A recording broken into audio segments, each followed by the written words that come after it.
Hi guys, so I don't know why I don't want to delete these levels at this point. I just want to keep going because there are so many ways that you can use this level, and I know there's somebody who can find profitability in this because I'm going to give you all the knowledge that I've acquired in this whole process. And you might ask, what is your aim? Why are you doing this? Is because I don't know about you, but I know there are so many people who struggled and they were looking for some good content on how to trade, how they can trade, and that is how I'm trying to teach people or to show people, because sometimes I don't trade all the times, especially on Monday.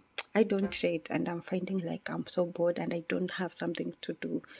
So I'd rather share the information that I have and things that I came across that were important, and things that can help you, because having this information is not helping me. Keeping that information is not helping me, so why should I not share? So the first thing that I want to talk about there is something. How do you use your Bollinger Band? Have you ever tried something else with BB, ama you just use the Bollinger Band at default setting, which is also good. I know some people who are profitable with Bollinger Bands and engulfings, and they are good at it. So for me, there is a way that I came across that is done by a professional trader, and he's so good at it. And I want to show you how he does it. I don't know if this is right, but I'm just sharing the information that I got. So this is how they use their Bollinger Bands.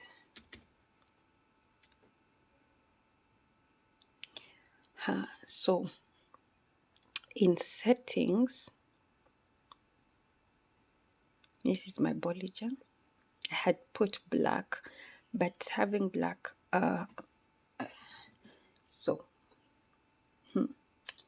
140, right? So, and I'm going to put it blue. I had put it black, but because my lines are black, I'm going to have a chart that is not showing so well. So this is what we have, right? Let me hide the lines first so that you can see what I'm talking about. So when we are below, can I put this middle line basis? I put red. So when we are below, we are bearish. When we are above, we are bullish. So when we go above this, we are looking to buy this market. When we are below, we are looking to sell. Same as 50 and 200. When we are the 50 crosses below the 200, we are looking to sell. When the 50 crosses above the 200, we are looking to buy. So with this, when we are below this red line, which is the basis, we changed our Bollinger Band. When we are below this point, we are looking for sales. When we are above this point, we are looking for buys. Good up to there. So if you are looking to sell, we are looking to sell at zones. If you are looking to buy, we are looking to buy at zones. So at this point where the market is, we don't want stories. I don't know how I can push this. I don't know. I wanted to push this, but this is our current market price. So the market is still, according to this Bollinger Band, we are still bullish. So we should be looking for buys. So from, I don't want to give stories. I wanted the real. So from, when did we cross above the Bollinger Band? From Wednesday, this market was bullish. Kept retested this zone when we are retesting the Bollinger Band. I don't know if you can see. And we went. This is somebody's strategy. So the only thing that I've incorporated is those zones, the 00 levels. But this is how they trade. If we are below, we are coming below these points, we need to be selling. If we are above this line, we need to be buying. So that's how it is traded. The Bollinger Band is 140. So that's how they use it. And I don't know if it is right. Is it right to share that? So let's see. There's something else I want to show. Bollinger Band. You put it like that. You should value this information because I did not get it for free. So you see that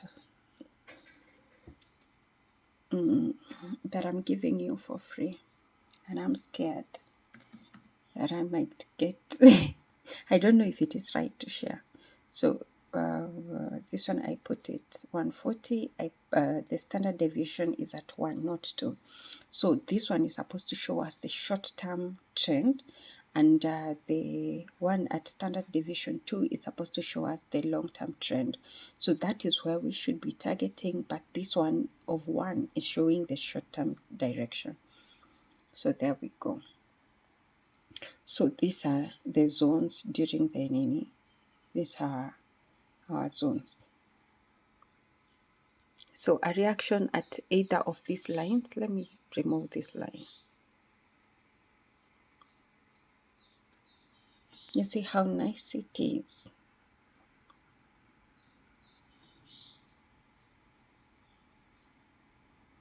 We are below this zone. The next place we want it to react is at this. You see how it was reacting within this zone. You see, we are bearish, so we want a reaction at this point. I don't know, am I pushing my reactions at this point? We have a break inside again. Now it's not up. If we are bearish, we're supposed to be here, not breaking below this point. We should be sticking below this zone.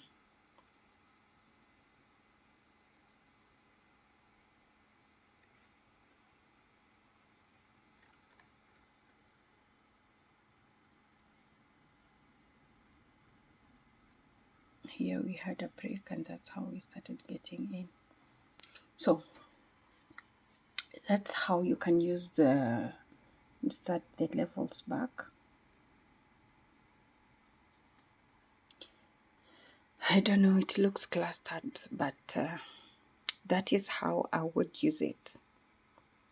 I would use it with this and this.